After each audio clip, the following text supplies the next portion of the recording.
The dust had barely settled on the road when Josephine Hayes stumbled through the doorway of Chisum Ranch's only bank, her face pale with terror and her hands shaking violently. It was 1876, the height of summer in New Mexico territory, and she had just watched the stagecoach carrying her life savings disappear over the horizon, stolen by the same driver she had trusted to deliver her safely to her new life. "They're gone," she whispered, her knees buckling beneath her worn traveling dress. "Everything I had, gone." The banker, a portly man with spectacles perched on his nose, peered over the counter at the young woman crumpled on his floor. At 22, Josephine was far from home, with nothing but the clothes on her back and a small valise containing a few personal items. Her chestnut hair had come loose from its pins, and her green eyes were wide with the kind of desperation that came from having nothing left to lose. "Miss, I'm afraid there's nothing I can do," the banker said, shuffling papers uncomfortably. "Without funds, you cannot open an account. Perhaps you should try the sheriff's office." Josephine gathered what remained of her dignity and rose to her feet. She had traveled from Boston following her parents' deaths, answering an advertisement for a schoolteacher position in Chisum Ranch. Now she stood penniless in a town of strangers, with no way to pay for food or lodging until her first wages came in, if they would even still hire her in this state. Sheriff Miller was no more helpful than the banker. "These robberies are becoming too common," he sighed, leaning back in his creaking chair. "I'll put out word to watch for the driver, but honestly, Miss Hayes, I wouldn't hold out much hope. Those men are likely halfway to Mexico by now." "But I need that money," Josephine insisted, her voice rising with panic. "I have nothing, nowhere to stay, no food." The sheriff scratched his gray-flecked beard. "Town council meets tomorrow to confirm your teaching position. Until then." He gestured vaguely toward the door. "The saloon sometimes lets rooms to ladies in distress, though I wouldn't recommend it for someone of your background." Josephine left the sheriff's office with her heart in her throat. Dusk was falling over Chisum Ranch, painting the dusty streets in gold and shadow. A cool breeze offered little comfort as she wandered aimlessly, clutching her valise to her chest like a shield. The saloon's raucous laughter and tinny piano music spilled into the street, making her flinch. A proper Boston lady had no business in such an establishment, but desperation was quickly overwhelming propriety. She was so lost in her thoughts that she didn't notice the horse until it was nearly upon her. Josephine stumbled backwards with a startled cry, falling hard onto the packed dirt as the rider reined in sharply. "Whoa there!" The deep voice came from above as dust swirled around her. "You all right, madam?" Josephine looked up to see a tall figure silhouetted against the darkening sky. The man dismounted in one fluid motion, his spurs jangling as his boots hit the ground. He extended a hand toward her, and she noticed calluses along his palm as she hesitantly accepted his help. "I'm fine," she murmured, brushing dirt from her skirts as she regained her footing. "Just distracted." In the fading light, she could make out a strong jawline shadowed with stubble and eyes the color of a summer storm. His black Stetson was pulled low, but she could see dark hair curling at his nape. He was dressed simply worn denim, a faded blue shirt, and a leather vest that had seen better days. A gun belt hung low on his hips, the well-worn handle of his revolver suggesting it was more than mere decoration. "You don't look fine," he observed, his voice carrying the slight drawl of someone who'd spent time in Texas.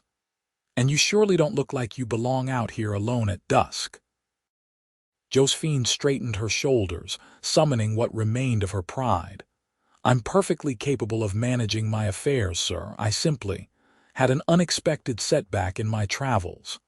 The man's mouth quirked into the hint of a smile. "I'm Reese Zimmerman," he said, touching the brim of his hat. Ranch foreman at the Double Z just outside town, and you are. Josephine Hayes, I've come to be the new school teacher. She hesitated, then added with a touch of defiance, that is, if they'll still have me without my references or appropriate attire. The stagecoach driver absconded with my trunk and money. Reese's expression darkened. Josiah Banks. Yes, that was his name. Do you know him? Known him to rob 3 coaches in the past year. Reese shook his head. Sheriff's about as useful as a screen door on a submarine when it comes to catching him. Then I truly am lost, Josephine whispered, more to herself than to him. Reese studied her for a moment, then gathered his horse's reins in one hand. Come on, he said, gesturing toward the center of town. Let's get you something to eat and figure out your situation. Josephine hesitated. I have no money, Mr. Zimmerman. I cannot pay for food or lodging. I never asked you to, he replied simply. He led her not to the saloon but to a small cafe nestled between the general store and the town's modest dressmaker shop. A bell jingled as they entered, and a plump woman with silver-streaked hair looked up from behind the counter. Reese Zimmerman, haven't seen you in town for weeks.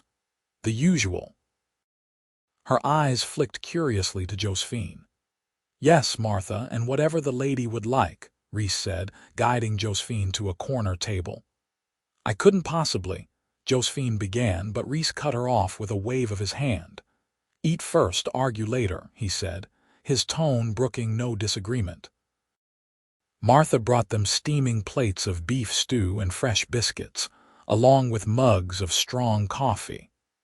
The aroma made Josephine realize she hadn't eaten since early morning, and her resolve crumbled at the first bite. They ate in silence for several minutes before Reese spoke again. Town council won't meet until tomorrow noon, he said, breaking a biscuit in half.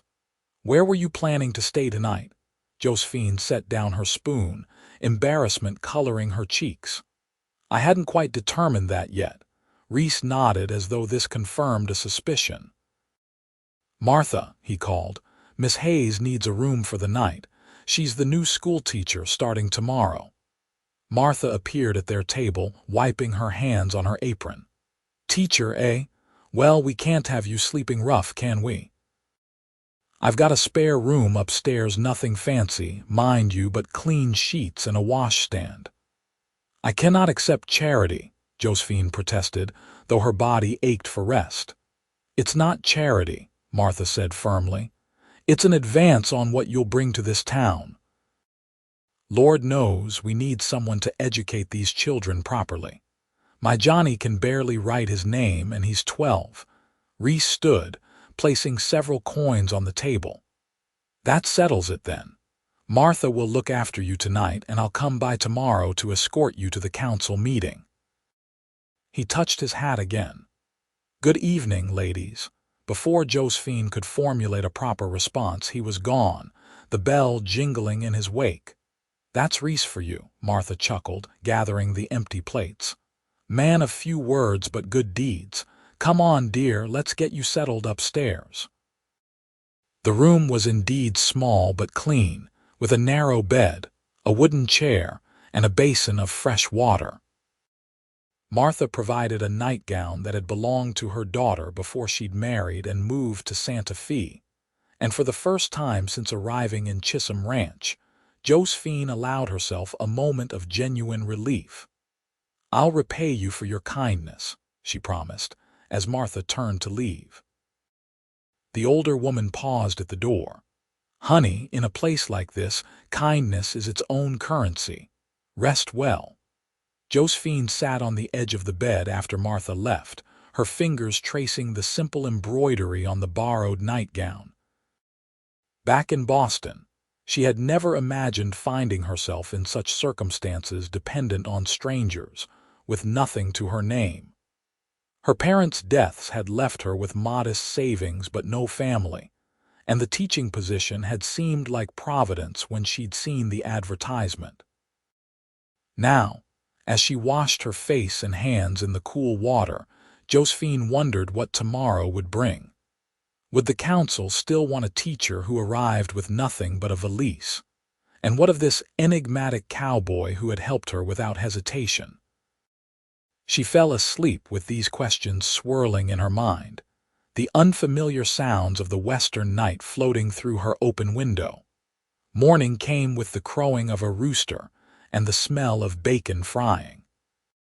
Josephine dressed quickly in her rumpled traveling dress, the only clothing she now possessed, and made her way downstairs to find Martha already serving breakfast to several early customers.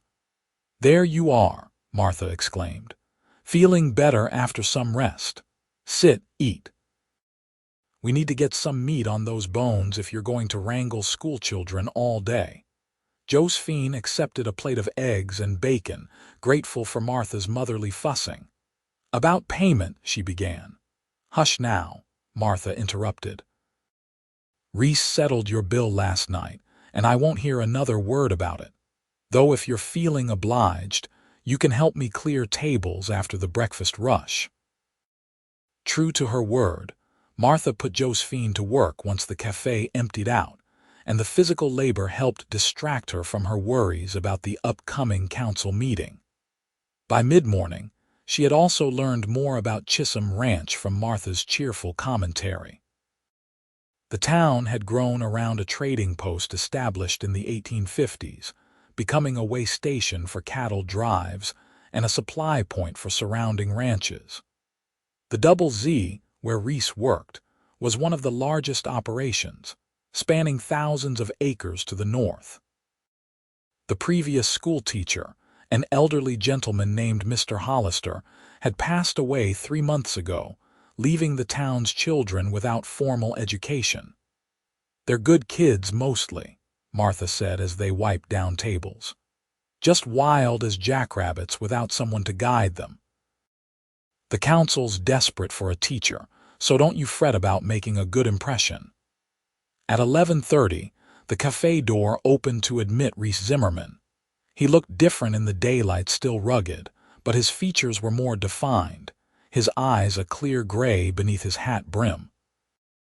He'd clearly made an effort with his appearance, wearing a clean shirt and vest, his dark hair damp from recent washing. "Miss Hayes," he greeted her with a nod. "Ready to meet the council?" Josephine smoothed her wrinkled dress self-consciously. "As ready as I can be, though I hardly look the part of a respectable teacher." Martha disappeared into a back room and returned moments later with a simple blue dress. "It might be a touch large, but it's better than what you've got on. Quick, change upstairs." The dress was indeed loose around the waist, but with a belt fashioned from a ribbon Martha provided, it looked presentable enough. Josephine pinned her hair up as neatly as possible and descended the stairs to find Reese waiting patiently. "You look fine," he said simply, offering his arm. "The town hall's just down the street." As they walked, Josephine gathered her courage to ask the question that had been bothering her. "Mr. Zimmerman, why are you helping me? You don't know me at all." Reese kept his eyes on the road ahead. "My sister wanted to be a teacher. Never got the chance. Fever took her when she was 17. I reckon she'd want me to help someone trying to do what she couldn't." The unexpected glimpse into his past silenced Josephine's further questions. They reached the town hall, a modest building that also served as the church on Sundays, and entered to find 5 men seated at a long table. The eldest, a white-haired gentleman with impressive mutton chops, rose as they entered. "Mr. Zimmerman," he acknowledged, "and this must be Miss Hayes." "I'm Judge Wilson, head of the town council." Introductions were made to the other council members. Mr. Peterson, who owned the general store, Dr. Freeman, the town's only physician, Mr. Rivera, a successful rancher, and Mr. Coleman, the banker she'd met yesterday, who had the grace to look embarrassed.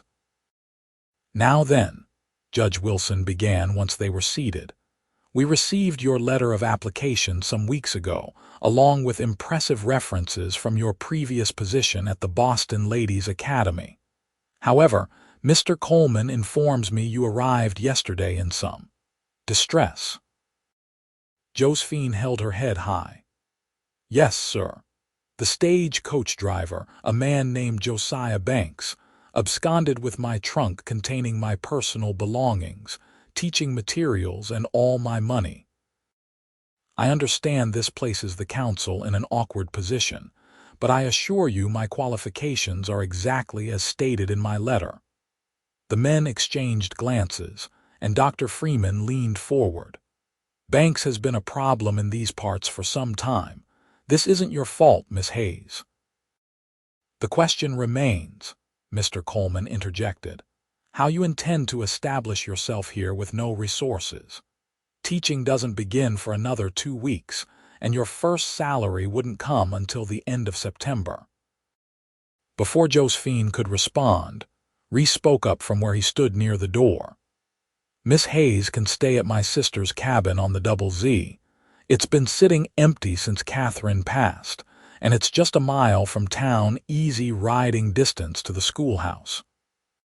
5 pairs of surprised eyes turned to him, none more shocked than Josephine's. Mr. Zimmerman, she began carefully, while I appreciate the offer, I couldn't possibly, it makes sense, Reese continued, addressing the council. The cabin's just gathering dust. She needs a place to stay until she gets her feet under her. Town needs a teacher. Simple solution. Judge Wilson stroked his mutton chops thoughtfully.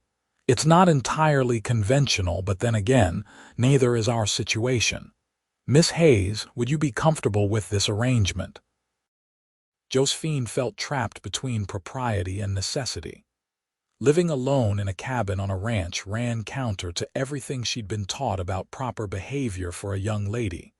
Yet the alternative was, what? Continuing to impose on Martha's generosity, sleeping in the schoolhouse. The cabin is separate from the main ranch house, Reese added, seeming to sense her hesitation. You'd have your privacy. My sister lived there alone for 2 years before she passed. And you can take your meals with my family until the school term starts, Mr. Rivera offered unexpectedly.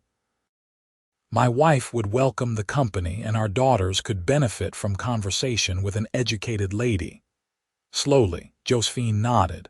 If the council approves, I would accept these generous offers with gratitude. Judge Wilson smiled. Then it's settled. Miss Hayes, we officially welcome you as the new teacher of Chisum Ranch. School begins on September 1st.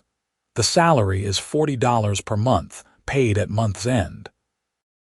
The meeting concluded with handshakes all around and promises from Mr. Peterson to extend credit at the general store for basic necessities.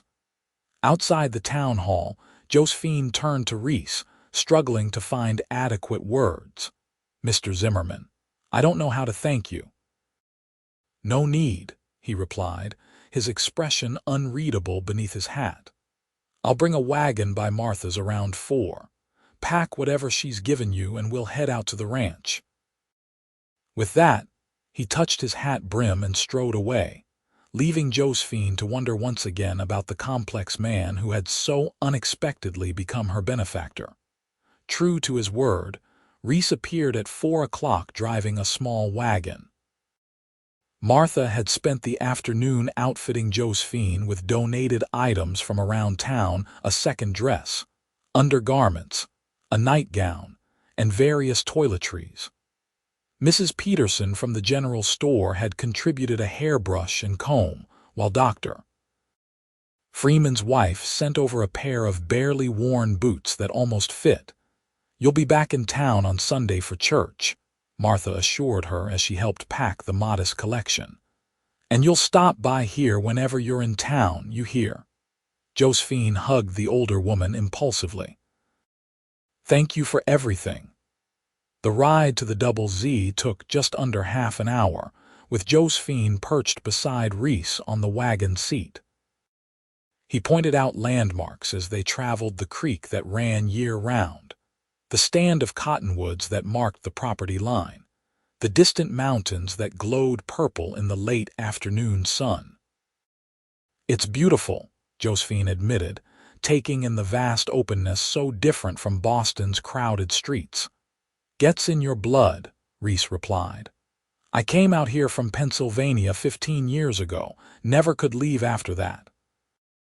They crested a small rise, and the ranch spread out before them, a collection of buildings centered around a large 2-story house. Corrals held horses of various colors, and in the distance, cattle grazed on the rolling grassland. Workers moved about their evening chores, several pausing to wave as Reese guided the wagon past. Instead of heading toward the main house, however, Reese turned down a small side track. After another quarter-mile, they came to a modest cabin nestled among a cluster of pine trees. It was simple but well built, with a small porch and 2 windows facing the setting sun. "This is it," Reese said, bringing the wagon to a stop. "Catherine's place." Josephine waited as he came around to help her down, then followed him up the 3 steps to the porch. Reese produced a key from his pocket and unlocked the door, standing aside to let her enter first. The interior was dusty but otherwise clean, consisting of 1 main room with a stone fireplace, a small kitchen area, and a doorway leading to what Josephine assumed was a bedroom.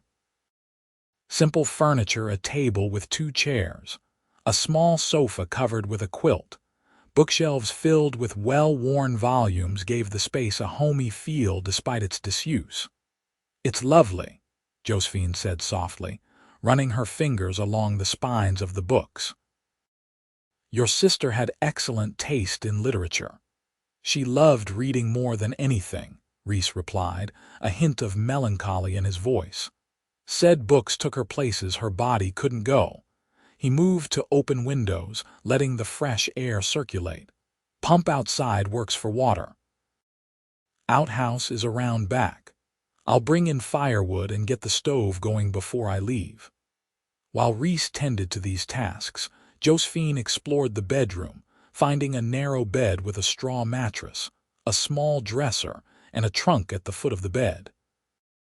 Everything was covered with a fine layer of dust, but otherwise untouched, as though the occupant might return at any moment.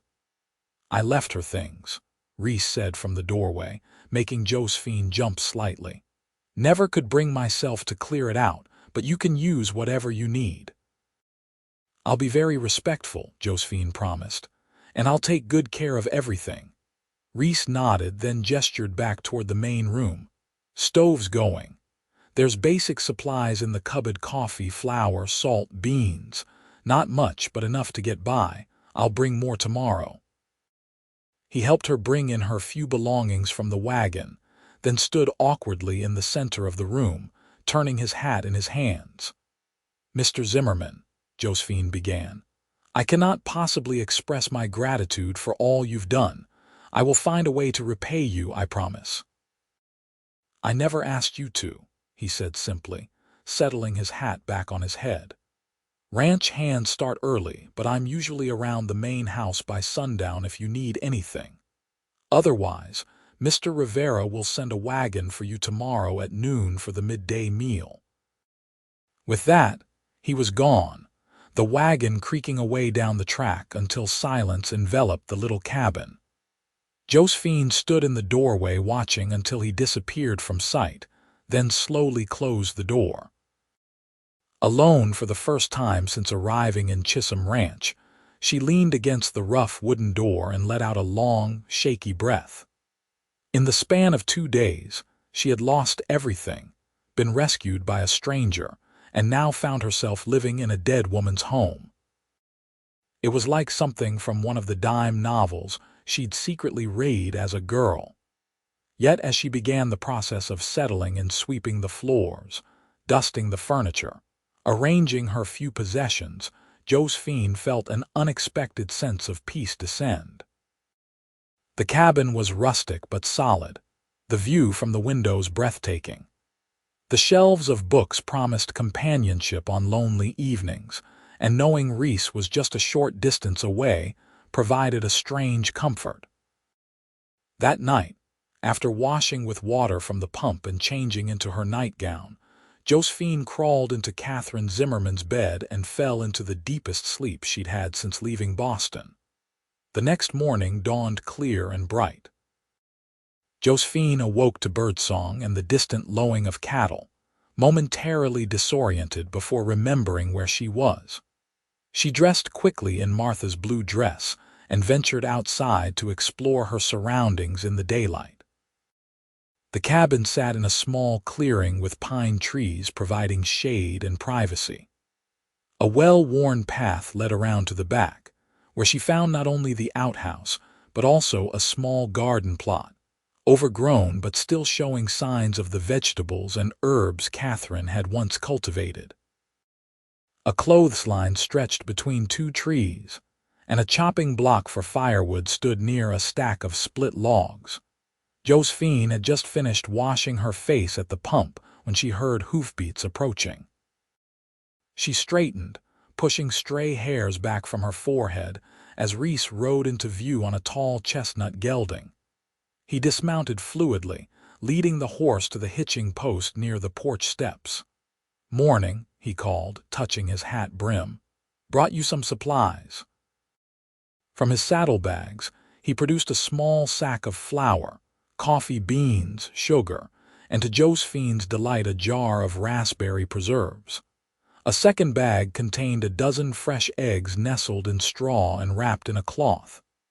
"The cook at the main house sent these," he explained as she accepted the gifts. "Said no one should have to face morning without eggs." "Please thank him for me," Josephine replied, touched by the thoughtfulness. Reese corrected with the hint of a smile. "Mrs. Abernathy. She's been keeping the ranch hands fed for 20 years. Nothing gets past that woman." He hesitated, then added, "I also brought this." From inside his vest, he withdrew a small book bound in faded green leather. "It's Catherine's journal of local plants, which ones are good for eating, which ones for medicine. Thought it might be useful." Josephine accepted the book with reverence, recognizing it for the personal treasure it was. "Thank you. I'll study it carefully." Reese nodded, then glanced around the clearing. "Garden could be revived if you've a mind to. Good soil here." "I'd like that," Josephine said, surprising herself with how much she meant it. Gardening had never been part of her Boston life, but here it seemed both practical and appealing. "I should get back," Reese said, untying his horse. "Got cattle to move to the north pasture today." "Remember, Mr. Rivera's sending a wagon at noon." Before he could mount, Josephine stepped forward. "Mr. Zimmerman, Reese, I know you said you never asked me to repay you, but I would like to do something in return for your kindness. Perhaps I could teach you something. If there's any subject you've wanted to learn more about." Reese paused, one foot in the stirrup. For a moment he seemed on the verge of refusing, but then his expression softened slightly. "Been meaning to improve my writing. Letters and such. Never had much schooling." Josephine brightened. "I would be delighted to help with that, whenever you have time, of course. Winter evenings, maybe. Things slow down when the snow comes." He swung into the saddle with practiced ease. "Have a good day, Miss Hayes." "Josephine, please," she called as he turned his horse. He looked back over his shoulder, the morning sun catching in his gray eyes. "Josephine," he repeated, and then he was gone, riding away across the open grassland. The promised wagon arrived at noon, driven by Alina Rivera, the rancher's 16-year-old daughter. She was a pretty girl with dark eyes and a quick smile, who chattered enthusiastically all the way to her family's ranch, which lay to the east of the Double Z. "Papa says you came all the way from Boston," Alina said, expertly handling the team. "Is it true the ladies there wear corsets so tight they faint at parties?" Josephine laughed, warming to the girl immediately. "Some do, though I always preferred to breathe freely. But the parties are grand orchestras playing waltzes, champagne flowing, gentlemen in tailcoats." "It sounds like a fairy tale," Alina sighed. "The closest we get to that is the Founder's Day dance, and half the men show up still smelling like cattle. The Rivera home was a sprawling adobe structure with a central courtyard, reflecting the family's Spanish heritage. Mrs. Rivera, a handsome woman in her 40s, welcomed Josephine warmly, introducing her 3 younger daughters Maria, Lucia, and Consuela, who regarded the new teacher with varying degrees of curiosity and shyness. Lunch was a delicious affair of chicken in a spicy red sauce, fresh tortillas and beans, followed by a dessert of baked apples with cinnamon. The conversation flowed easily, with Mr. Rivera inquiring about Josephine's teaching experience and Mrs. Rivera offering practical advice about living alone. "You must come to us anytime you need company," Mrs. Rivera insisted as the meal concluded. "A young woman should not be isolated. And you must let us know what supplies you need for the schoolhouse," Mr. Rivera added. "The building has stood empty since Mr. Hollister passed. It will need attention before the term begins." Josephine promised to visit the schoolhouse the following day to assess what was needed. After the meal, Alina showed her around the ranch, the 2 young women forming a quick friendship. By the time Alina drove her back to the cabin in the late afternoon, Josephine had secured an invitation to return for Sunday dinner after church. The next 2 weeks fell into a pleasant routine.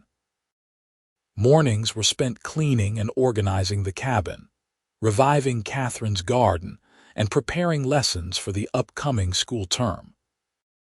Afternoons often found her at the schoolhouse, a simple one-room building on the edge of town, scrubbing floors, washing windows, and arranging the meager supplies into some semblance of order.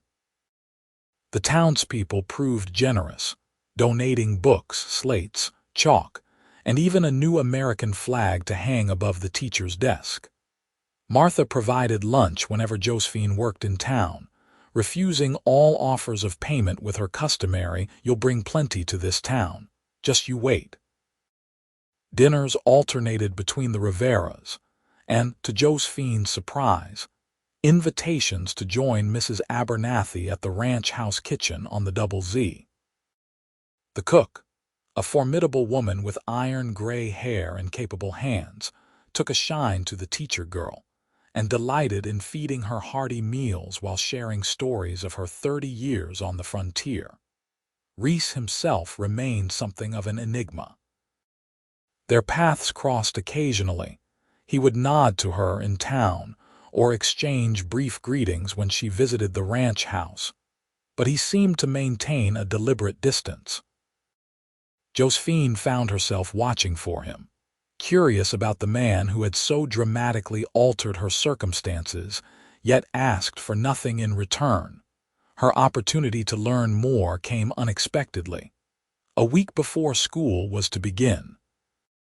Returning to the cabin late after a long day at the schoolhouse, Josephine was startled to find Reese sitting on her porch steps, whittling a piece of wood with a small knife. "Mr. Zimmerman," she greeted him, suddenly conscious of her dusty dress and wind-tousled hair. "Thought we'd agreed on Reese," he replied, standing and pocketing his knife. "Got something for you." He led her around to the side of the cabin where, to her astonishment, stood a beautiful chestnut mare with a white blaze down her face. "This is Penny," Reese said, stroking the horse's neck. "She's steady and gentle, but she's got enough spirit to carry you wherever you need to go." Josephine stared at the horse, then at Reese. "I don't understand. You can't keep relying on the Riveras or walking all the way to town," he explained. "Every teacher needs a horse. Penny here was being wasted in the pasture. She deserves a job." "But I don't know how to ride," Josephine admitted. Reese's eyebrows rose slightly. "Then I reckon it's time you learned.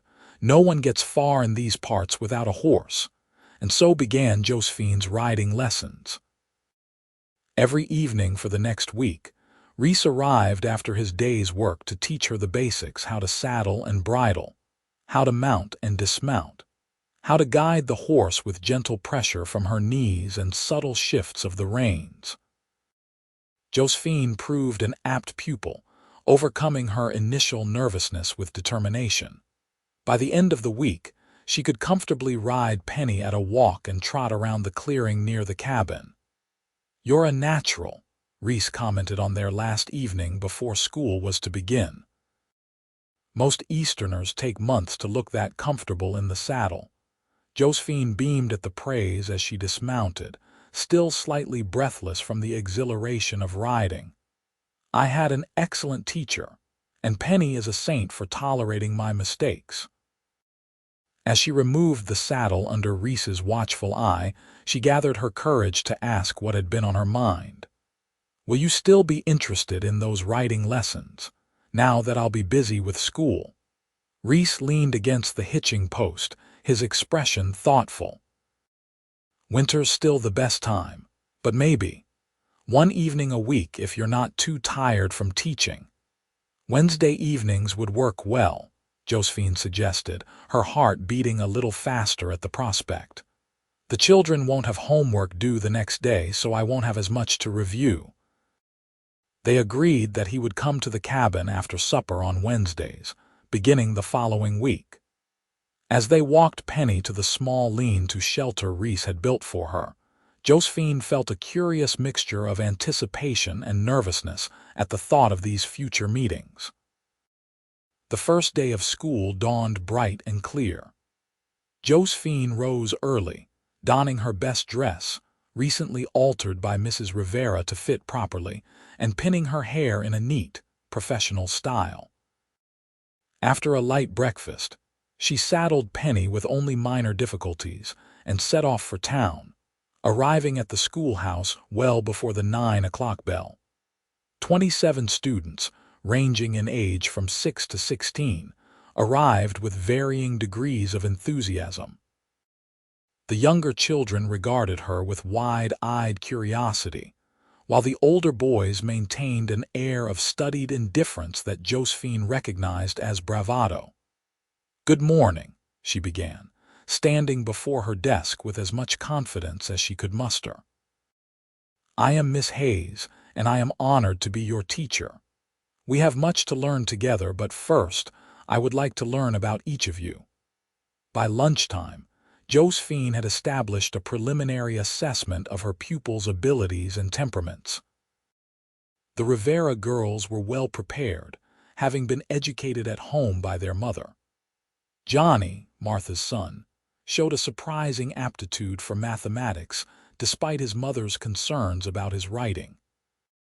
The older boys, initially resistant, became more engaged when she discussed practical applications of geometry to ranching and construction. The afternoon passed in a blur of reading groups, arithmetic problems, and a geography lesson that sparked lively debate about whether California or New Mexico had the better climate. When the final bell rang at 4 o'clock, Josephine collapsed into her chair, exhausted but exhilarated. "Miss Hayes," a small voice interrupted her moment of reflection. 6-year-old Lily Peterson, the general store owner's daughter, stood beside her desk, clutching a slightly wilted wildflower. "I picked this for you." Josephine accepted the gift with genuine delight. "Thank you, Lily. It's beautiful. Shall we put it in water so it can brighten our classroom tomorrow?" After finding a small jar for the flower and tidying the classroom, Josephine locked the schoolhouse and mounted Penny for the ride home. As she passed the main street, several townspeople called greetings, asking about the first day. She answered cheerfully, already feeling more connected to Chisum Ranch than she had ever felt in Boston. Arriving at the cabin as the sun began to set, Josephine was surprised to find a burlap sack hanging from her door handle. Inside were 2 apples, a small loaf of fresh bread, and a note in a rough, unpracticed hand for the teacher. "Hope the first day went well. RZ." Josephine smiled, touching the simple words with her fingertips. She fed 1 apple to Penny, who accepted it with gentle lips, then took the other and the bread inside for her supper. As she ate by lamplight, she began planning the next day's lessons, pausing occasionally to reread Reese's note with a warmth that had nothing to do with the evening's temperature. The first month of school passed quickly as Josephine and her pupils settled into a rhythm. The children, even the most reluctant, responded to her genuine interest in their progress and her innovative teaching methods. Instead of rote memorization, she incorporated practical exercises using cattle counts for arithmetic, local geography for map making, and frontier history to bring social studies alive. Parents noticed the difference in their children's enthusiasm. Mr. Peterson reported that Johnny now reads store labels aloud without prompting. Mrs. Rivera praised Josephine's influence on her younger daughter's English skills. Even the ranch hand's children, who had previously viewed school as a prison separating them from more interesting outdoor pursuits, began to participate more eagerly. Meanwhile, Josephine's Wednesday evening sessions with Reese became the highlight of her week. Their first lesson had been slightly awkward, with Reese clearly uncomfortable sitting at her table with pencil and paper, his large, calloused hands seemingly ill-suited for the delicate task of forming letters. "I know the basics," he'd explained gruffly. "Just never had cause to write much beyond my name and figures for the ranch accounts." "Then we'll begin with practical writing," Josephine had suggested. "Letters, invoices, contracts, things useful in your work." His relief had been palpable, and as the weeks progressed, their lessons evolved into comfortable conversations punctuated by writing exercises. Josephine learned that Reese had come west at 16 after his parents died, working his way up from ranch hand to foreman through hard work and natural leadership. He spoke little of his sister Catherine, except to say she had followed him west at 18, determined to teach children on the frontier. "She had the same light in her eyes you do when talking about your students," he told Josephine one evening as she corrected his practice letter. "Like every child matters."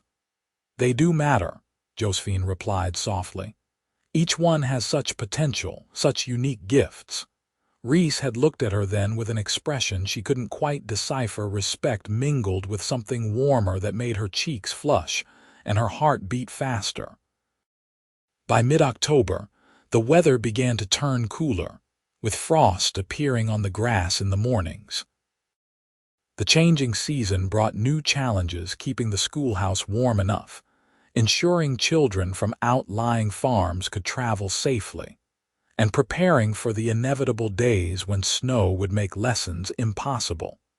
It also brought a change to Chisum Ranch itself. Cattle drives returned, cowboys came into town with wages to spend, and the saloon grew rowdier on weekend nights. Sheriff Miller increased his patrols, though his effectiveness remained questionable. Josephine was grading arithmetic papers one Friday evening when a knock at her door startled her. Opening it cautiously, she had learned frontier caution. She found Reese standing there, his expression grave. "Evening, Josephine. Sorry to disturb you, but there's news you should know." He stepped inside at her invitation, removing his hat. "Josiah Banks was spotted in Las Cruces yesterday. Sheriff there sent word he might be heading back this way." Josephine sank into a chair, the name bringing back vivid memories of her arrival 2 months earlier. "Do they think he'll come to Chisum Ranch?" "Hard to say, but it's possible. He knows the area." Reese remained standing, his tall frame tense. "I wanted to warn you to be extra careful. Keep your door locked at night and maybe avoid riding alone for a while." "I appreciate the warning," Josephine said, trying to keep her voice steady. "Do you think he'd recognize me?" "Doubtful. He robbed at least a dozen passengers that day, but still, best to be cautious." Reese hesitated, then added, "I'll be riding past more often, keeping an eye out." The thought was comforting, and Josephine smiled up at him. "Thank you, Reese. You're always looking after me." Something flickered in his eyes, a moment of vulnerability quickly masked. "Just being neighborly," he said, settling his hat back on his head. "Good night, Josephine." After he left, Josephine found herself double-checking the door lock and window latches before returning to her grading. The news about Banks had unsettled her more than she wanted to admit. Though she had largely put the robbery behind her, the thought of the man who had taken everything from her potentially returning stirred up old fears. Yet mixed with those fears was a curious realization. Losing her possessions had led her to this place, this life, these people. Had the stagecoach driver not robbed her, she would have established herself differently in Chisum Ranch, perhaps taking a room in town, maintaining the proper distance expected of a teacher, never experiencing the connection to the land and community she now cherished. And she would never have known Reese Zimmerman beyond polite greetings on the street. The thought of how close she had come to missing this life made her shiver as she banked the fire for the night. Whatever happened with Josiah Banks, Josephine could not regret the path that had brought her here. The warning about Banks cast a shadow over the following week, though life continued largely as normal. Reese kept his word about riding past the cabin more frequently, sometimes stopping briefly to check that all was well. The ranch hands at the Double Z also seemed to find more reasons to work in the vicinity, a protective gesture that touched Josephine deeply. Wednesday evening arrived with a chill wind that rattled the cabin windows and promised the first real cold snap of the season. Josephine built up the fire and prepared a pot of coffee, expecting Reese at any moment for their weekly lesson. When he was 15 minutes late, unusual for his punctual nature, she began to worry. Just as she was considering whether to saddle Penny and ride toward the main ranch house, hoofbeats approached at a rapid pace. Reese dismounted before his horse had fully stopped, his movements urgent as he strode to her door. "Josephine," he called, knocking firmly. "Are you there?" She opened the door to find him disheveled, a streak of dirt across one cheek and his usually neat shirt torn at the shoulder. "Reese, what happened?" "Banks," he said tersely, stepping inside. "He and 2 others hit the bank in town an hour ago, shot the teller. He'll live, but it's bad. They're heading this way, cutting across ranch land to avoid the main roads." Josephine's hand flew to her throat. "Here. Why would they come this way? It's the quickest route to the territorial border if you know the land." Reese moved to the window, peering out into the gathering darkness. "Sheriff's gathering a posse, but they're going the wrong direction. I broke away to warn you." "What should we do?" Josephine asked, fighting to keep her voice steady. "Pack what you need for a night or 2. We'll ride to the main house, safety in numbers there." Reese turned back to her, his expression softening slightly at her evident fear. "It'll be all right, Josephine. I won't let anything happen to you." The simple promise, delivered with such quiet certainty, steadied her nerves. Josephine quickly gathered essentials into a small bag: a nightgown, change of clothes, hairbrush, and the book of local plants Catherine had compiled. Reese meanwhile banked the fire and filled a canteen with water. "Ready?" he asked as she reappeared from the bedroom. Josephine nodded, wrapping a shawl around her shoulders against the night air. They stepped outside, where Reese's horse waited alongside Penny, who nickered softly in greeting. "We'll ride together," Reese decided after a moment's consideration. "My horse is faster and Penny might follow on her lead rope, if we need to move quickly." He didn't finish the thought, but Josephine understood. With his help, she mounted behind him, wrapping her arms around his waist as he urged the horse forward. Penny trotted obediently behind on her lead, and they set off toward the main ranch at a pace just short of a gallop. The night was clear and cold, stars brilliant in the black sky above. Under different circumstances, Josephine might have found the ride exhilarating, the powerful horse beneath them, the warmth of Reese's body against the chill air, the vast openness of the land spreading in all directions. Instead, every shadow seemed threatening, every sound a potential danger. They had covered perhaps half the distance to the main house when Reese suddenly reined in sharply, bringing them to an abrupt halt behind a stand of trees. "What is it?" Josephine whispered, feeling his body tense against hers. "Riders," he murmured back.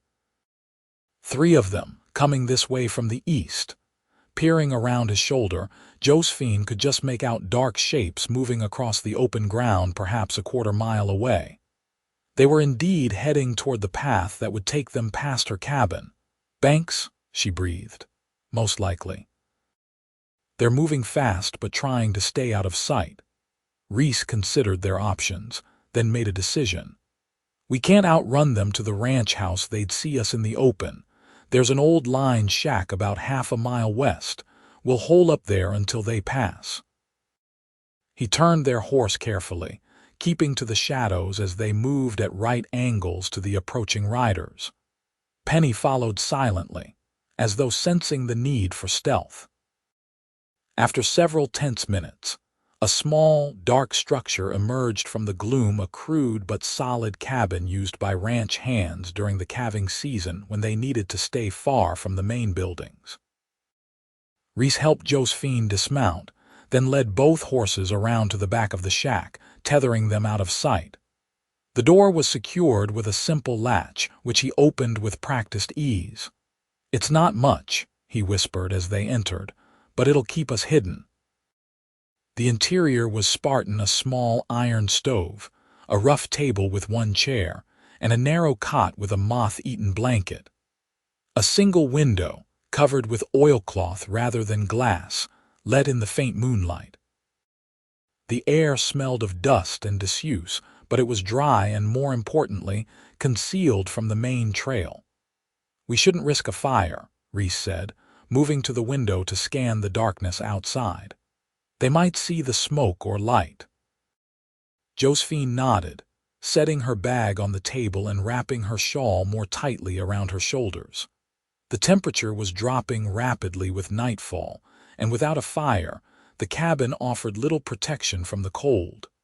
"How long do we need to stay?" she asked, trying to keep her teeth from chattering. "Until we're sure they've passed," Reese replied, still watching out the window. "An hour, maybe 2. He turned to look at her then, noticing her shivering despite her attempts to hide it. Without comment, he shrugged out of his heavy coat and placed it around her shoulders. "No, I couldn't," Josephine protested, but he shook his head firmly. "I'm used to the cold. Spent plenty of nights outdoors with the cattle." The coat engulfed her, still warm from his body and carrying his scent: leather, pine, and something uniquely Reese. "Sit on the cot. It'll be warmer than standing." Josephine obeyed, the rough blanket crinkling beneath her as she perched on the edge of the narrow bed.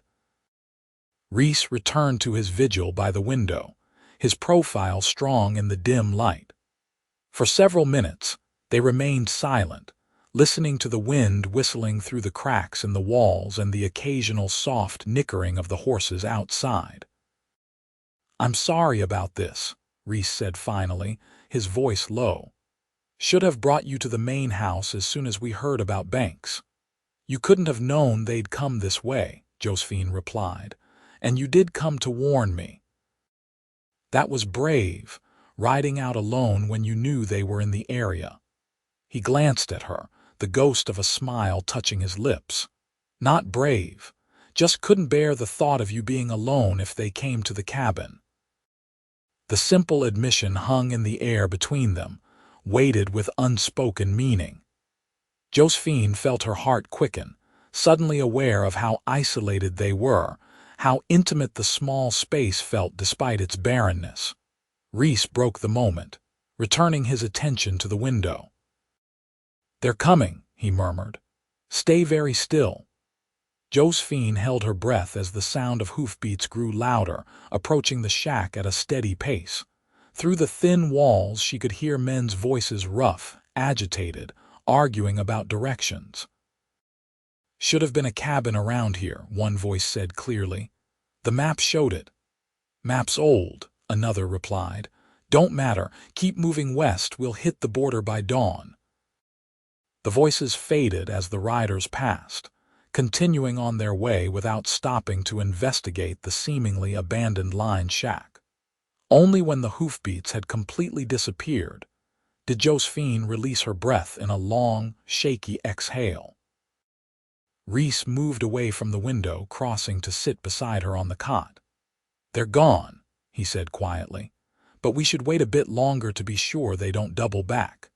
Josephine nodded, suddenly aware of how close he was, their shoulders nearly touching in the narrow space. His face was partially in shadow, but she could see the tension in his jaw, the alertness in his posture. "Thank you," she said softly, "for protecting me. Again." Reese turned to look at her, their faces inches apart in the darkness. "Josephine," he began, his voice rough with emotion. Whatever he meant to say was lost as the wind abruptly rose, howling around the shack with unexpected ferocity. The oilcloth covering the window tore loose with a sharp crack, letting in a blast of frigid air. Reese was on his feet instantly, moving to secure the covering. Outside, the horses whinnied nervously as the wind continued to strengthen. "Blue norther," he said grimly, struggling with the oilcloth. "Weather's changing fast. We need to get to proper shelter before it hits full force." Josephine joined him at the window, holding the covering in place while he found a piece of wire to secure it. Through the gap, she could see clouds racing across the moon, blotting out the stars one by one. "Can we make it to the ranch house?"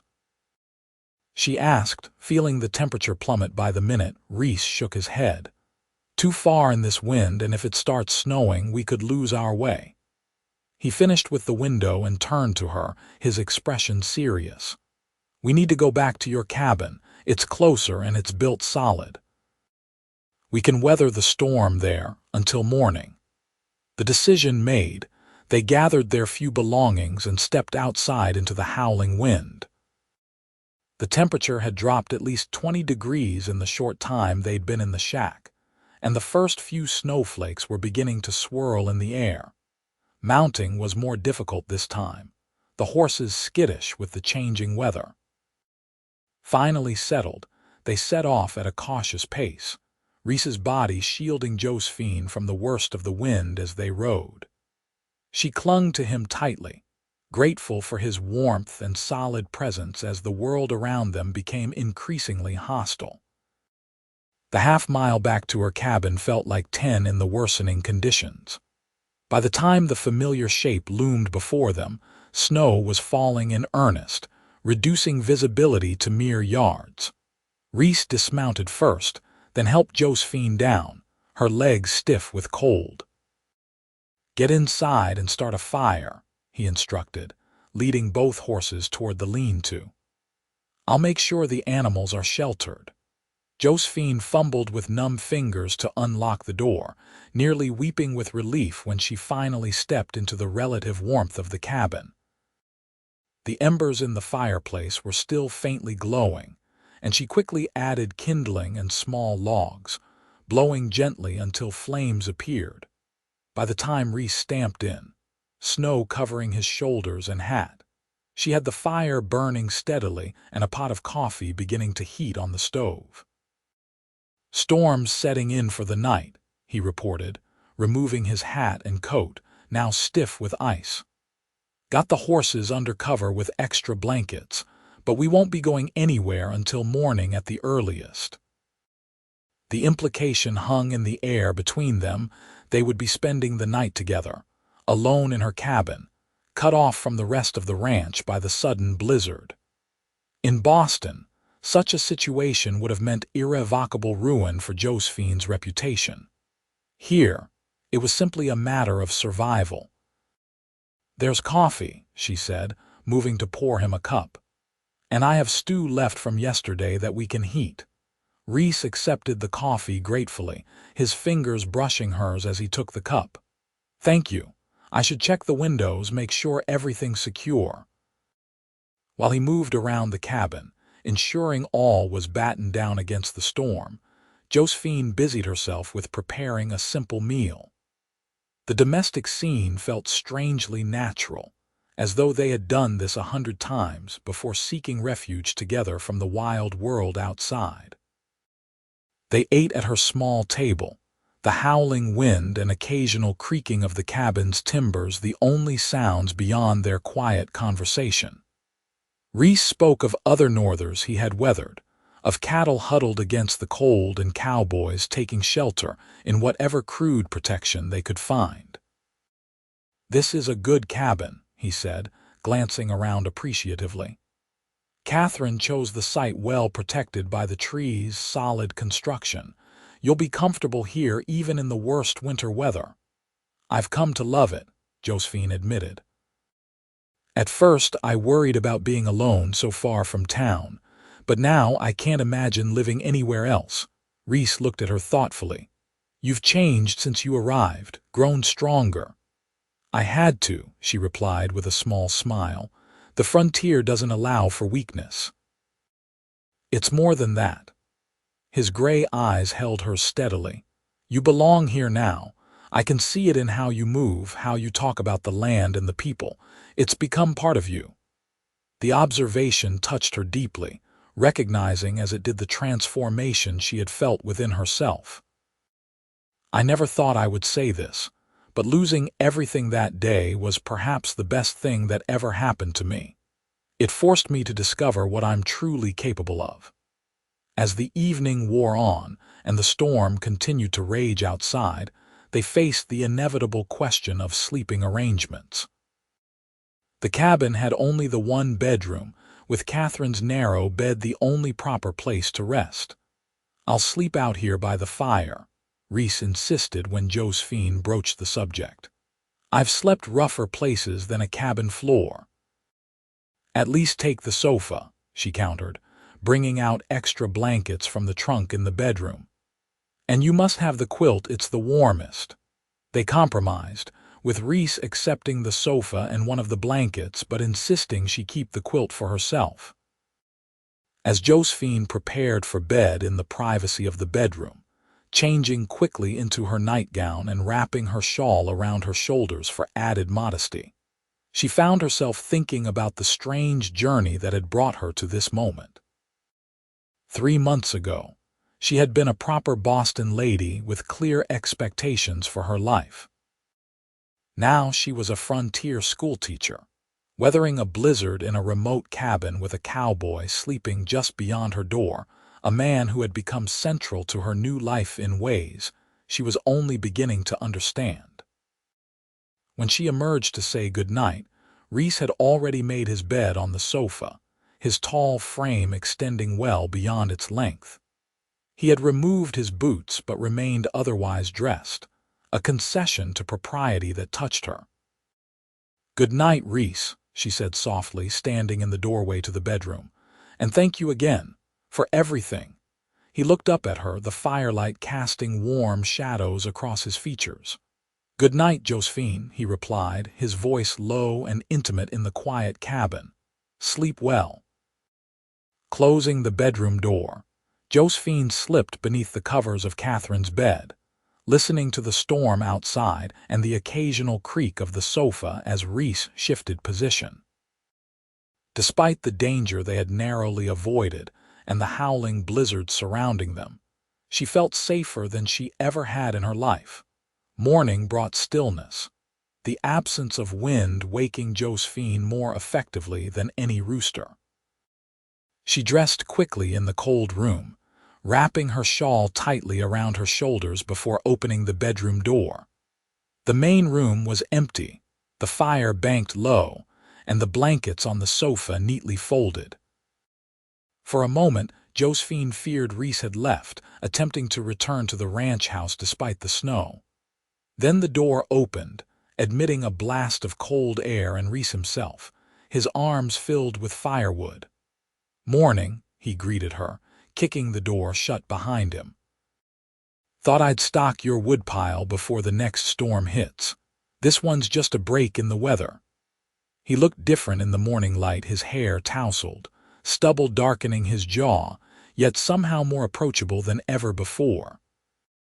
He built up the fire while Josephine prepared breakfast, the domesticity of the scene striking her again with its natural comfort. "How are the horses?" she asked as they sat down to eat. "Cold but fine. Gave them extra feed from your storage bin." He sipped his coffee, his expression turning serious. "We should head to the main house as soon as we've eaten. The snow's about a foot deep, but it's not too hard to navigate. Banks and his men will be long gone. This storm would have driven them to find better shelter, and by now they are either across the border or holed up somewhere waiting it out." The reminder of the danger that had precipitated their night together sobered Josephine. "Do you think they'll come back?" Reese shook his head. "Not likely. Too many lawmen looking for them now, but I'd still feel better having you at the ranch house for a day or two until we're sure." They set out after breakfast, riding double again on Reese's horse, with Penny following on her lead rope. The world had been transformed overnight, the familiar landscape now covered in a pristine blanket of white that glittered in the morning sun. Josephine marveled at the beauty, even as she shivered against the biting cold. At the main ranch house, they were greeted with relief by Mrs. Abernathy, who had been worried when Reese didn't return the previous evening. The cook clucked over them like a mother hen, insisting they sit by the kitchen fire while she prepared hot food and coffee. "Thought you might have run into those bank robbers," Mrs. Abernathy said, setting steaming bowls of porridge before them. "Sheriff Miller came by last night, said they were headed this way." "We saw them," Reese confirmed, recounting their night in the line shack and subsequent return to Josephine's cabin ahead of the storm. He presented the facts plainly, without embellishment, but Mrs. Abernathy's shrewd eyes narrowed slightly as she looked between them. "Well, Miss Hayes, you're welcome to stay here until the weather clears proper," the cook declared. "Got a spare room upstairs, never gets used. Be safer than that cabin of yours, what with outlaws and blizzards about." Josephine accepted gratefully, though part of her already missed the quiet intimacy of her cabin. She spent the day helping Mrs. Abernathy in the kitchen, learning to make sourdough bread and listening to the older woman's stories of 30 years on the frontier. Reese disappeared after breakfast to check on the cattle with the other ranch hands, returning only at supper time, snow-covered and weary but with good news. "Sheriff sent word," he reported as they gathered around the large kitchen table. "Banks and his men were caught trying to cross into Mexico this morning. They got slowed down by the storm, just like we did." The news brought relief, though Josephine found herself strangely disconnected from it. The man who had stolen everything from her was now facing justice, yet she felt no triumph, no vindication. That chapter of her life seemed to have closed without her noticing, replaced by more immediate concerns and deeper connections. The blizzard returned that evening as predicted, keeping Josephine at the ranch house for 2 more days. She used the time to get to know the ranch better, touring the barns and corrals when the weather permitted, learning about the operation that Reese managed with such quiet competence. She also spent hours in conversation with Mrs. Abernathy, who, she discovered, had been like a mother to Catherine during her time at the Double Z. "That girl had spirit," the cook reminisced as they shelled peas together. "Wanted to teach the ranch hands children right here instead of making them ride all the way to town. Had Reese build her a little schoolroom in the bunkhouse before she got sick." "I didn't know that," Josephine said softly. Mrs. Abernathy nodded, her hands never stopping their work. "She was a lot like you, determined, kind-hearted.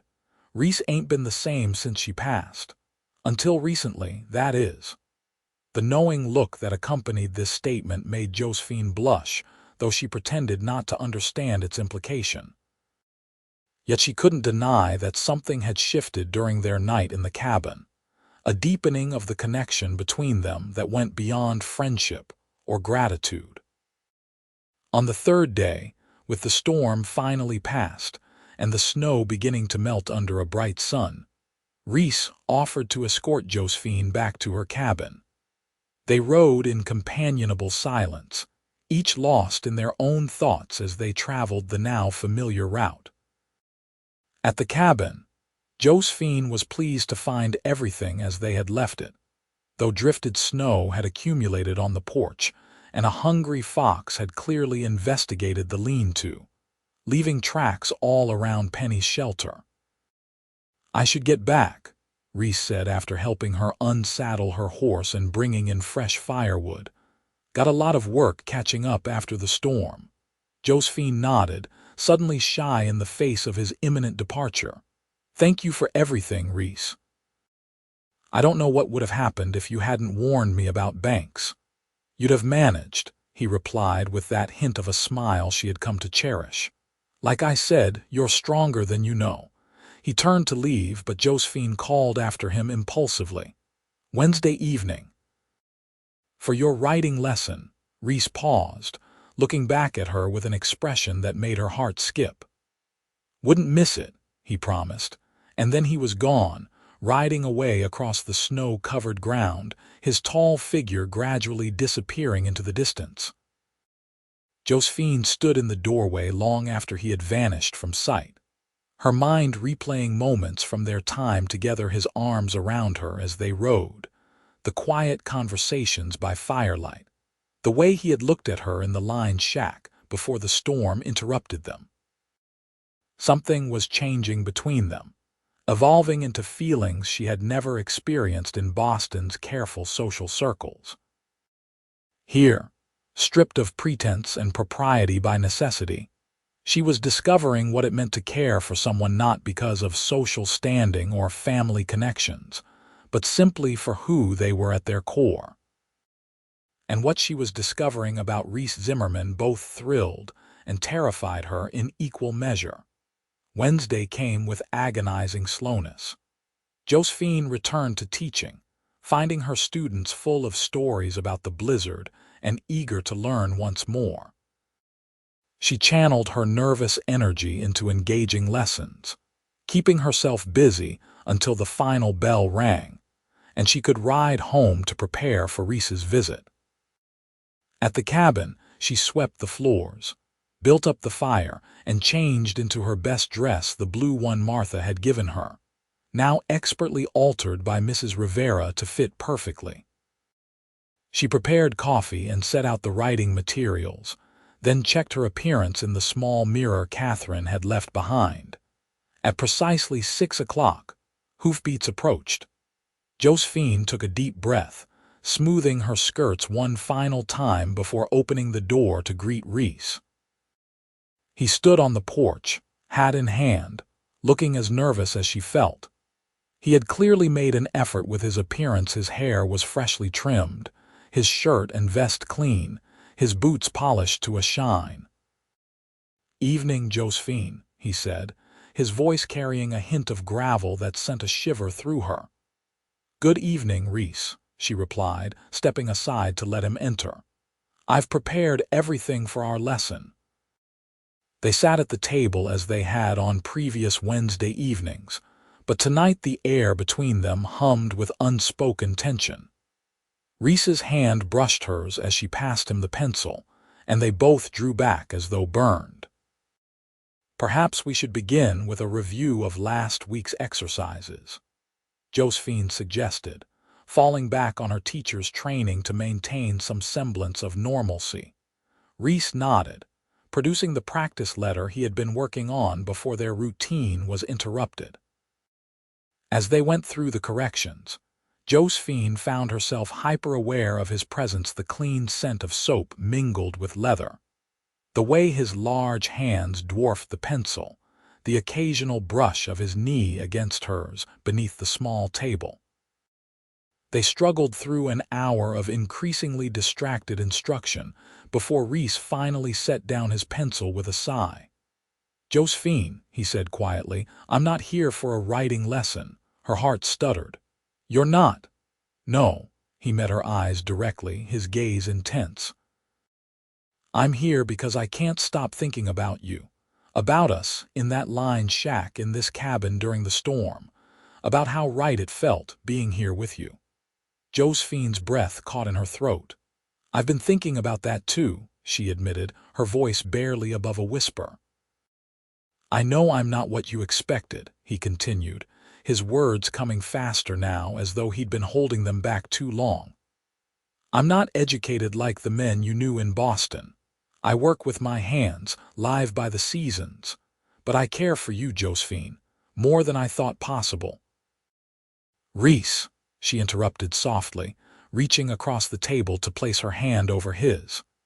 "The men I knew in Boston were boys playing at being gentlemen. You're more of a man than any of them could hope to be." His fingers curled around hers, warm and strong. "When you first arrived, all I wanted was to help you get established, find your footing. I never expected to feel this way." "Neither did I," Josephine confessed. "But losing everything brought me here to this place, to you. And I can't regret that now, not for a moment." Reese stood, gently pulling her to her feet until they faced each other, mere inches apart. "I don't have much to offer," he said, his voice rough with emotion. "But what I have is yours if you want it." "I never asked for anything," Josephine reminded him, her heart pounding as she looked up into his storm-gray eyes. "I know," he murmured, reaching up to cup her cheek in his calloused palm. "That's part of why I love you." The words, spoken so simply, so honestly, broke something open inside her. Josephine leaned into his touch, tears gathering in her eyes. "And I love you," she whispered. "Not for what you've given me, but for who you are." His kiss was gentle at first, tentative, as though he feared she might vanish like morning mist. Then, as she responded, it deepened into something more urgent, more profound, a promise exchanged without words but no less binding. When they finally parted, breathless, Reese rested his forehead against hers.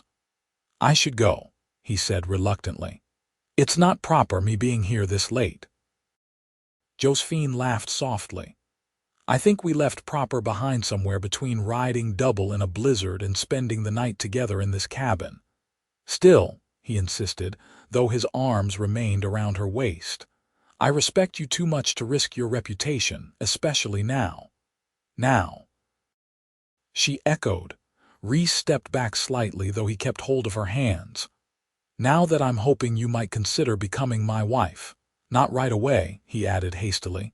"I know it's soon, but someday when you're ready." Joy bubbled up inside Josephine, as bright and unexpected as the first spring flowers after a hard winter. "I don't need someday," she said, squeezing his hands. "I already know what I want, Reese. I want this life, this place, you." His smile, the first full, unreserved smile she had ever seen from him, transformed his face, erasing the lines of worry and responsibility that usually marked his features. "Then you'll have all of it," he promised, "for as long as we both shall live." The news of their engagement spread quickly through Chisum Ranch, met with universal approval. Martha declared she'd seen it coming since day one, while Mrs. Abernathy claimed credit for providing the proper setting for romance to bloom during Josephine's stay at the ranch house. The Rivera family insisted on hosting an engagement dinner, and Mr. Peterson offered a generous discount on a wedding dress ordered from his catalog. Josephine's students were equally enthusiastic, particularly when they learned that their teacher would continue teaching even after her marriage. "Mrs. Zimmerman sounds just as nice as Miss Hayes," little Lily Peterson declared, and the other children nodded in solemn agreement. The wedding was set for Christmas Day, giving them just over a month to prepare. Josephine continued living in Catherine's cabin, though Reese now visited openly, often staying for supper before returning to the main ranch house. Their Wednesday writing lessons evolved into planning sessions for their future together. "We could expand the cabin," Reese suggested one evening as they sat before the fire, her head resting on his shoulder. "Add another bedroom for when we have children." "I'd like that," Josephine replied, warming to the idea of raising a family in the home that had become so dear to her. "Though we'll need to think about schooling once they are old enough." "Their mother's a teacher," Reese reminded her with a kiss to her temple. "I reckon they'll be the best educated ranch children in the territory." They decided that after the wedding, Reese would move into the cabin rather than Josephine joining him at the main house. "This place has become your home," he said when she hesitantly raised the question. "And to be honest, I've always preferred it out here too. Quieter, more our own." As Christmas approached, Chisum Ranch transformed into a festive community despite the harsh winter weather. The town organized a Christmas Eve celebration at the church, with every family contributing food and decorations. Josephine's students prepared a nativity play, directed by their teacher with an enthusiasm that infected even the most reluctant participants. The morning of December 25th dawned clear and cold, the sun turning the snow-covered landscape into a sea of diamonds. Josephine dressed with Martha and Alina Rivera's help, donning the simple but elegant white dress that had arrived from Denver just 3 days earlier. Her hair was arranged in soft curls beneath a veil trimmed with lace, and in her hands she carried a bouquet of evergreen sprigs and red berries gathered by her students. "You look beautiful," Martha said, dabbing at her eyes, "just like an angel in those Christmas cards." The church was filled to capacity when Josephine arrived, the townspeople having turned out en masse to witness the wedding of their teacher to the respected ranch foreman. Mr. Rivera, in the absence of any family to give her away, escorted Josephine down the aisle to where Reese waited beside Judge Wilson, who would perform the ceremony. Reese's expression as he saw her approaching was one Josephine knew she would remember for the rest of her life: wonder, joy, and a love so profound it seemed to illuminate him from within. He wore a new suit, somewhat stiff and formal compared to his usual attire, but his eyes were the same steady gray that had first caught her attention on that dusty street 3 months ago. "Dearly beloved," Judge Wilson began when Josephine reached Reese's side, "we are gathered here today to witness the union of 2 souls brought together by Providence and bound by love." The ceremony was brief but heartfelt, with traditional vows exchanged in voices steady with conviction. When Reese slipped the simple gold band onto Josephine's finger, purchased with the money he had saved for years, intending someday to buy land of his own, his hand trembled slightly, the only outward sign of the emotion he usually kept so carefully contained. "I now pronounce you husband and wife," Judge Wilson declared. "Mr. Zimmerman, you may kiss your bride." The kiss was gentle, mindful of their audience but filled with promise. As they turned to face the congregation, now officially Mr. and Mrs. Zimmerman, the church erupted in applause and cheers, led by Josephine's enthusiastic students. The celebration continued at the town hall, transformed for the occasion with pine boughs and red ribbons. Tables groaned under the weight of food contributed by every family: roast turkey and ham, potatoes and vegetables preserved from fall harvests, pies and cakes of every description. Reese and Josephine moved among their guests, accepting congratulations and well wishes from the community that had become their extended family. "Never thought I'd see the day," Sheriff Miller commented as he shook Reese's hand. "You were always too busy with ranch business for courting." "Just waiting for the right woman," Reese replied, his eyes finding Josephine across the room where she was deep in conversation with Mrs. Rivera. As evening fell and the celebration showed no signs of abating, Reese finally managed to draw Josephine aside. "Ready to go home, Mrs. Zimmerman?" he asked, his voice low and intimate. The new name, spoken in his deep voice, sent a pleasant shiver through Josephine. "Yes," she answered simply. "Let's go home." They slipped away amid good-natured teasing, riding double on Reese's horse through the crisp winter night. Penny had been moved to the ranch's main stable for the night, allowing the newlyweds complete privacy at the cabin. Reese insisted on carrying Josephine across the threshold, a tradition she had mentioned weeks earlier that he had carefully remembered. Inside, they found the cabin transformed, fresh flowers on the table despite the winter season, new curtains at the windows, and a quilt Mrs. Abernathy had secretly pieced together as a wedding gift spread across the bed. "When did all this happen?" Josephine asked in wonder, touching the flowers that must have been brought from the ranch's greenhouse. "I had some help," Reese admitted with a smile. "Turns out a lot of people want us to be happy." Later, as they lay together in the quiet darkness of Catherine's now their bedroom, Josephine rested her head on her husband's chest, listening to the steady beat of his heart. "I can't believe how much my life has changed since arriving here," she murmured. "If someone had told me then what would happen, I never would have believed them." Reese's fingers traced lazy patterns on her bare shoulder. "Do you ever miss it? Boston, your old life?" Josephine considered the question honestly. "I miss certain comforts sometimes," she admitted. "Hot baths that don't require hauling water, shops with the latest fashions, libraries with thousands of books. But I don't miss who I was there, always concerned with appearances, with doing what was expected rather than what I truly wanted." "And what do you truly want?" Reese asked, his voice gentle in the darkness. Josephine raised herself on one elbow to look down at him, his features softened by moonlight filtering through the window. "This," she said simply. "You, our life together. Teaching children who value education not because society demands it, but because they genuinely want to learn.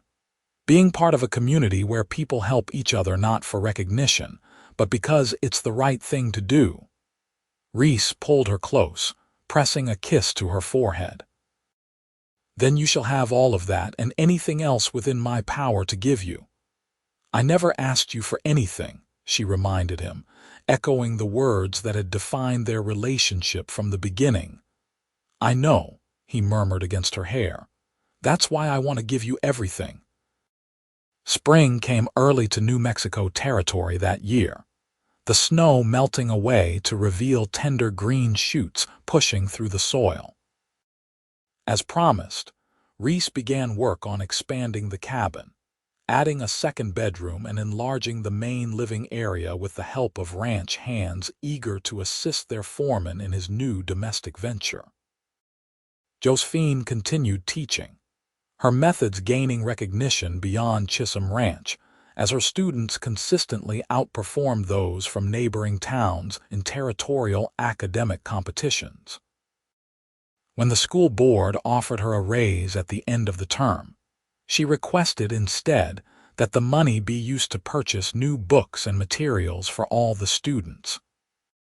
"You're building quite a reputation," Reese commented proudly one evening as they sat on their newly expanded porch, watching the sunset paint the distant mountains. "The superintendent from Santa Fe asked me about Mrs. Zimmerman's teaching methods when he visited the ranch yesterday." "I'm just doing what works," Josephine replied, leaning comfortably against his shoulder. "Children learn better when they see how knowledge applies to their lives." She didn't share with him yet the secret she had recently confirmed with Dr. Freeman that by Christmas they would be welcoming a new student to their household. That news could wait for their first wedding anniversary, now just a few days away. As twilight deepened into dusk, Josephine found herself reflecting on the strange journey that had brought her to this moment of contentment. The robbery that had seemed such a disaster had led her to a life richer than anything she could have imagined in Boston: a loving husband, a fulfilling career, a community that valued her contributions, and soon, a child to complete their family. "Penny, for your thoughts?" Reese asked, noticing her contemplative silence. Josephine smiled, taking his hand and lacing her fingers through his. "I was just thinking how grateful I am that you never asked me to repay you for all your help when I first arrived. If you had, you'd have found a way," he finished for her. "That's who you are: too proud and too determined to accept charity, and too stubborn to recognize love when it was staring me in the face," she added with a soft laugh. Reese brought their joined hands to his lips, pressing a kiss to her knuckles. "We found our way to each other eventually. That's what matters." As stars began to appear in the darkening sky, Josephine leaned into her husband's embrace, secure in the knowledge that what had begun as an act of kindness had blossomed into the kind of love stories were written about: enduring, honest, and as vast as the western sky above them. In the years that followed, their family grew, first with the birth of their son Thomas in December, then daughter Elizabeth 2 years later, and finally twins Robert and Sarah, who arrived on a stormy April night with the entire town holding its breath until all 4 Zimmermans emerged healthy and strong. The cabin expanded accordingly, eventually becoming a proper ranch house, as Reese's diligent management of the Double Z earned him first a partnership with the aging owner, and eventually full ownership when the old man retired to California. Josephine continued teaching until the school grew large enough to require 2 instructors, at which point she divided her time between her family, the ranch, and special tutoring for students with particular academic gifts or challenges. The writing lessons she had begun with Reese evolved into a community literacy program that taught not only ranch hands, but also their wives and older children who had missed the opportunity for formal education. Their life wasn't without hardship: drought years that threatened the cattle, illnesses that swept through the town, the normal tensions that arise between 2 strong-willed people sharing a life together. But through it all, they maintained the foundation of their relationship: mutual respect, honest communication, and a love that had begun with a simple act of kindness on a dusty street in Chisum Ranch. On their 20th wedding anniversary, the town organized a surprise celebration, bringing together former students, many now with children of their own, friends who had become family, and the next generation of Chisum Ranch residents who had grown up knowing the Zimmermans as pillars of the community. At the height of the festivities, Martha, now gray-haired but still operating the cafe with her son Johnny's help, called for attention. "I want to propose a toast," she announced, raising her glass. "To Reese and Josephine Zimmerman, who taught us all what it means to love without expectation, to give without demanding repayment, and to build a community stronger than any one of us could be alone." As glasses were raised and cheers echoed through the town hall, Reese leaned close to whisper in his wife's ear, "Still glad you couldn't pay me back." Josephine turned to look into the face that had become more dear to her with each passing year, the gray eyes that still made her heart skip even after 2 decades together. "I never asked you to," she replied with the familiar words that had become their private affirmation. And as Reese's smile deepened, the same smile that had first transformed his serious face on the night he proposed, Josephine knew with absolute certainty that some debts could never be repaid, nor were they meant to be. They were instead the foundations upon which lives of extraordinary meaning were built, one act of kindness at a time.